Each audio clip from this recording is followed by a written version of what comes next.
जो तो ज्याला वाटतं केंद्र माझंच झालं पाहिजे, त्याला जे एक छत्री अंमल पाहिजे, गुरुपीठाच्या अंडर जे आपण राज्यात देशात काम करतो, ती भावना सतसत विवेक बुद्धीनं जागृत ठेवली पाहिजे. म्हणून ती सतसत विवेक बुद्धी स्वार्थाकडे जाता कामा नये.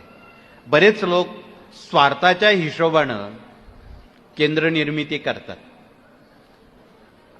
तिथे महाराज थांबत नाहीत. महाराज त्या विटामातीत नाही. स्वार्थाच्या बाजारात किती पामरे रडतात, त्यांना मोद कसा मिळतो, सोडून स्वार्था तो जातो. 4-2 वर्षात ते कुलूप लागतं आणि तिथे कोणी जात नाही. जी वैयक्तिक मालकीची केंद्र आहेत तिथे ही आजची अवस्था आहे. म्हणून आमचे जे कायदेशीर सल्लागार आहेत त्यांनी लोकशाही पद्धतीत सर्वांना विचारून पुसून सर्वांना संधी द्यावी. रोजच्या येणाऱ्या आरत्या नैवेद्य असतील, नव्या लोकांना तुम्ही संधी द्या. 40-40 वर्ष 30-30 माणसं नैवेद्य आरत्या करतात. मराठवाड्यात N9 सारख्या ठिकाणी, संभाजीनगर सारख्या ठिकाणी आम्हाला आरती मिळाली नाही, आम्हाला नैवेद्य मिळाला नाही, अशा तक्रारी घेऊन येतात.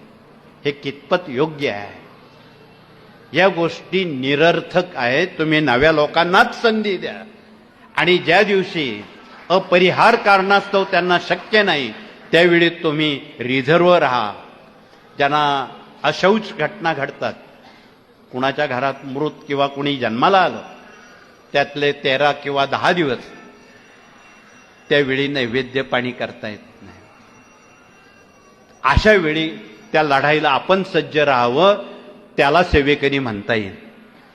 अन्य आरत्या तुम्ही नव्या लोकांना द्या. अर्थात नव्या लोकांना द्या म्हणजे खाणाऱ्या पिणाऱ्यांना नाही. अर्थ कसाय लावू नये. जे शाकाहारी आहेत अशा कुटुंबियांना तुम्ही संधी द्या.